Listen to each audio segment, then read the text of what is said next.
Hello viewers, welcome to Vasan Sam's Education. நீங்க பார்த்துட்டு இருக்க playlist Unknown Infos of Aircraft. So இந்த பிளேலிஸ்ட்ல நம்ம நிறைய இன்ட்ரெஸ்டிங்கான யாருக்கும் தெரியாத அன்னோன் இன்ஃபர்மேஷன்ஸ் ஆஃப் ஏர்கிராஃப்ட் தான் பார்க்க போறோம். ஸோ அந்த வகையில் இந்த பிளேலிஸ்ட்ல நம்ம ஃபர்ஸ்ட் வீடியோ ஒரு பழமொழியோட ஆரம்பிச்சிடலாம். அது என்ன அப்படின்னு பார்த்தோம்னா, கேட்கறவன் கேனப்பையில இருந்தால் எலி கூட ஃப்ளைட் ஓட்டுமா? எஸ், ஆமாங்க, இந்த எலி ஃப்ளைட் ஓட்டும். ஸோ நீங்கள் தமிழ்லேயே பார்த்துருப்பீங்க. இந்த எலியை பற்றி தான் இந்த வீடியோவில் நம்ம டீட்டெயிலாக பார்க்க போகிறோம். ஸோ அதுக்கு முன்னாடி நீங்கள் நம்ம சேனலுக்கு புதுசாக இருந்தால் கண்டிப்பாக சப்ஸ்கிரைப் பண்ணிக்கோங்க. இதே மாதிரி ஆச்சரியமூட்டும் ஃப்ளைட்டை பற்றின வீடியோஸை நீங்கள் கண்டிப்பாக பார்க்கணும் அப்படின்னா பக்கத்தில் பெல் பட்டனை ப்ரெஸ் பண்ணிக்கோங்க. ஸோ அந்த எலியை பற்றி சொல்லணும் அப்படின்னா, நம்ம வீட்டில் எலி எப்படி நமக்கு பிரச்சனை கொடுக்குமோ, லைக் ஏதாவது கடிச்சு வச்சுது அந்த மாதிரி இல்லாமல் இந்த எலி ரொம்ப டிஃப்ரெண்ட்டு.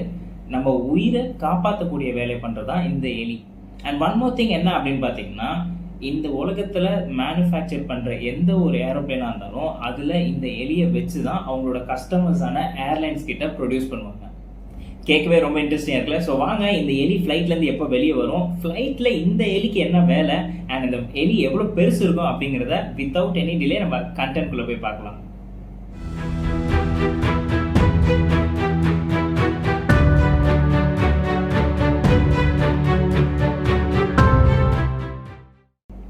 ஸோ எஸ், எலி அப்படின்னு சொல்லிட்டு இன்ஃபார்மலாக பேசிட்டு இருக்கோம். ஸோ இதோட டெக்னிக்கல் நேம் இப்போ ரிவீல் பண்ண வேண்டிய நேரம். என்ன அப்படின்னு பார்த்தோம்னா, டுடேஸ் வீடியோ டாபிக் என்ன அப்படின்னா RAM Air Turbine. ஓகேங்களா? ஸோ இந்த RAM Air Turbine-ஓட அப்ரிவியேஷன் RAT, அதை தான் வந்து நான் தமிழாக்கம் பண்ணி எலி அப்படின்னு சொல்லிட்டு இருந்தேன். ஸோ RAM Air Turbine அப்படின்னு பார்த்தீங்கன்னா நேம்லேயே இருக்குது, அது வந்து ஒரு டர்பைன். ஓகேங்களா? சிம்பிளாக சொல்லணும்னா நம்மளோட விண்மில் மாதிரியான ஒரு ஆப்ஜெக்ட். ஸோ இப்போ விண்மில் எப்படி காற்று வந்து ஸ்ட்ரைக் ஆனதுக்கப்புறம் அந்த விண்மிலோட பிளேட்ஸ் வந்து ரொட்டேட் ஆகி நமக்கு எலக்ட்ரிக்கல் பவர் ப்ரொடியூஸ் ஆகுதோ, அதே கான்செப்ட் தான் இங்கேயும். இங்கே உங்களுக்கு டிஸ்பிளேல ஷோ பண்ணுற பார்த்தீங்களா? ஸோ இதுதான் RAM Air Turbine. ஸோ இந்த டர்பைன் பார்த்தீங்கன்னா ஃப்ளைட்டோட பாடியிலேருந்து வெளியே ப்ரொஜெக்ட் ஆகிட்டு ஏர் வந்து ஸ்ட்ரைக் ஆகிறப்ப அந்த பிளேட்ஸ் ரொட்டேட் ஆகி நமக்கு வந்து தேவையான hydraulic pressure and electric power வந்து கொடுக்கும். ஸோ ஓகே, வீடியோட ஃபர்ஸ்ட் கொஸ்டின்குள்ள போயெல்லாம் என்ன அப்படின்னு பார்த்தோம்னா, இந்த எலி, அதாவது நம்மளோட RAM Air Turbine எப்போ ஃப்ளைட்லேருந்து வெளியே வரும்? அதுக்கான ஆன்சர் என்ன அப்படின்னு பார்த்தீங்கன்னா, எஸ், இந்த மாதிரி ஒரு சிச்சுவேஷன், அதாவது இந்த மாதிரி ஒரு இருள் ஃப்ளைட்ல எப்போ உருவாகுதோ அப்போதான் அந்த RAM Air Turbine, அதாவது நம்மளோட எலிப்பையன் வந்து வெளியே வருவான். ஓகே, ஸோ நான் இந்த மாதிரி இருள் அப்படிங்கிறது என்ன மீன் பண்ணுறேன் அப்படின்னா, அந்த ஃப்ளைட்டில் நோ எலக்ட்ரிக்கல் பவர் அண்ட் வந்து நோ ஹைட்ராலிக் ப்ரெஷர். அதாவது லிட்ரலி அந்த ஃப்ளைட் வந்து ஒரு dead aluminium tin can on the sky.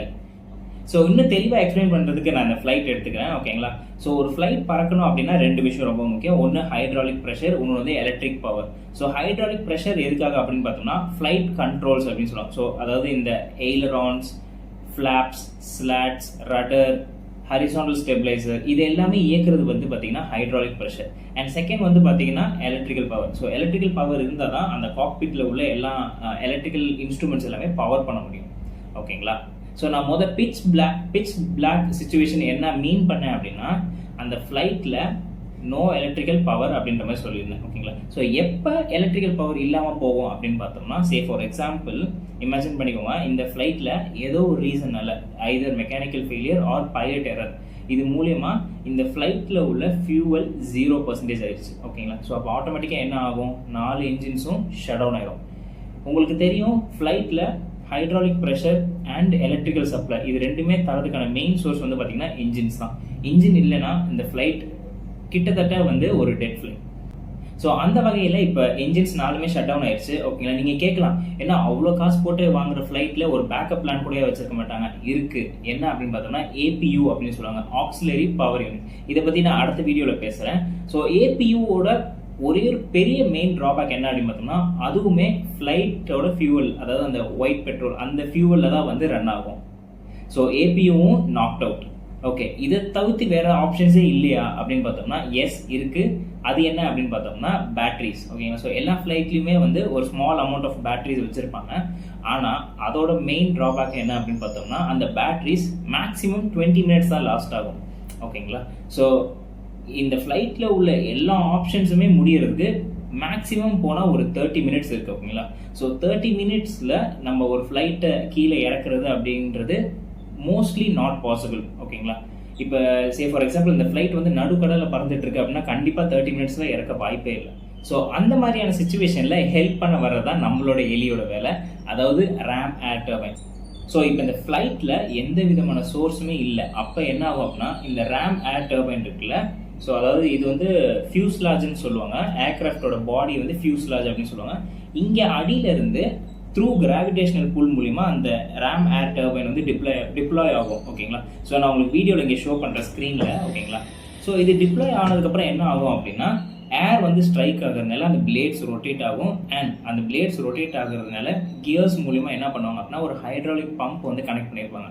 அந்த ஹைட்ராலிக் பம்ப் என்ன பண்ணும் அப்படின்னா நமக்கு தேவையான ப்ரெஷர், அதாவது ஹைட்ராலிக் ப்ரெஷர்ஸ் கொடுத்துரும். அண்ட் அது ஆல்சோ என்ன பண்ணுது அப்படின்னு பார்த்தோம்னா ஒரு எலக்ட்ரிக்கல் ஜென்ரேட்டரை ரன் பண்ணுது. ஸோ அதனால நமக்கு எலக்ட்ரிக்கல் பவரும் இந்த இடத்துல கிடைச்சிருச்சு.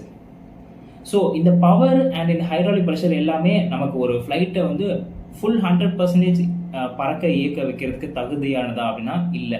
இப்போ இந்த 4 இன்ஜினுமே வந்து 100% பவர் கொடுக்குது அப்படின்னா இந்த ரேம் ஏர் டர்பைன் வெறும் 5% பவர் தான் கொடுக்க முடியும். ஸோ இதனால இதுலேருந்து கிடைக்கக்கூடிய பவரில் நம்ம என்னென்ன இன்ஸ்ட்ருமெண்ட், அதாவது பேசிக் இன்ஸ்ட்ருமெண்ட்ஸ் மட்டும்தான் பவர் பண்ண முடியும். லைக் வந்து கம்யூனிகேஷன் இன்ஸ்ட்ருமெண்ட், இன்னொன்று இந்த ஃப்ளைட்டோட கோஆர்டினேட்ஸ் வந்து சொல்கிற இன்ஸ்ட்ருமெண்ட்ஸ். ஓகேங்களா? ஸோ இந்த மாதிரி பேசிக் இன்ஸ்ட்ருமெண்ட்ஸ் மட்டும் தான் பவர் ஆகும். ஸோ இந்த மினிமம் பவர் வச்சுட்டு இந்த ஃப்ளைட்டை கண்டிப்பாக ஒரு சேஃபான ஒரு பொசிஷனில் நம்ம போய் இறக்குறதுக்கான வாய்ப்புகள் கொஞ்சம் அதிகமாக இருக்குது. கம்பேர் டு ஒரு சோர்ஸுமே இல்லாதப்ப இப்போ இதுக்கு வாய்ப்பு இருக்குது. ஸோ நம்மளோட வீடியோட 3rd கொஸ்டினுக்கு போயிடலாம். அது என்ன அப்படின்னு பார்த்தோம்னா இந்த ரேம் ஏர் டர்பைன், அதாவது நம்மளோட எலி எவ்வளோ பெருசு இருக்கும் ஃப்ளைட்டில் அப்படிங்கிறது தான். ஸோ அதுக்கான ஆன்சர் என்ன அப்படின்னு பார்த்தோம்னா இந்த உலகத்திலே மிகப்பெரிய கமர்ஷியல் ஏர்கிராஃப்ட் வந்து ஏர்பஸ் A380 அப்படிங்கிற மாடல் சொல்லுவாங்க. ஸோ அந்த ஏர்பஸ் A380 தான் இந்த உலகத்தில் உள்ள மிகப்பெரிய எலியை வந்து பொறுத்திருக்காங்க. ஸோ இந்த சைஸ் எப்படி சொல்கிறாங்க அப்படின்னு பார்த்தோம்னா அந்த பிளேட்ஸோட டோட்டல் டயாமீட்டர்ஸ். ஓகேங்களா? ஸோ அதோட டயாமீட்டர் என்ன அப்படின்னு பார்த்தோம்னா 1.83 மீட்டர்ஸ். ஸோ இதுதான் வந்து வேர்ல்ட்லே லார்ஜஸ்ட் ரேம் ஏர் டர்பைன் ஃப்ளைட்டில் பொருத்தப்பட்டது. ஸோ கைஸ், இன்னைக்கு வீடியோவில் கண்டிப்பாக நீங்கள் இன்ஃபர்மேட்டிவாக இருப்பீங்கன்னு நினைக்கிறேன். ஓகேங்களா? ஸோ நீங்கள் பகிர்ந்த இதே இன்ஃபர்மேஷன் நல்லா இருந்துச்சு, உங்களுக்கு பிடிச்சிருந்துச்சு அப்படின்னா கண்டிப்பாக உங்கள் ஃப்ரெண்ட்ஸ் அண்ட் ஃபேமிலிக்கு ஷேர் பண்ணுங்கள். அண்ட் நம்ம சேனலுக்கு கண்டிப்பாக சப்போர்ட் பண்ணுங்கள். அண்ட் அடுத்த வீடியோவில் நம்ம எதை பற்றி பார்க்க போகிறோம் அப்படின்னா ஆக்சிலரி பவர் யூனிட், அதாவது APUன்னு சொல்லுவாங்க. அது ரொம்பவே இன்ட்ரெஸ்டிங்கான டாபிக். அதை பற்றி நம்ம அடுத்த வீடியோவில் பார்ப்போம். அது வரைக்கும் நீங்கள் ஸ்டே டியூன். பாய். ஸோ நெக்ஸ்ட் டைம் யாராவது உங்ககிட்ட வந்து கேட்குறவன் கேனப்பையில் தான் எலி கூட ஃப்ளைட் ஓட்டுமா அப்படின்னு யாராவது உங்களை கலாய்ச்சாங்கன்னா ஆமாண்டா தெரியாதா அப்படின்னு சொல்லி நம்ம வீடியோ லிங்கை ஷேர் பண்ணி விடுங்க.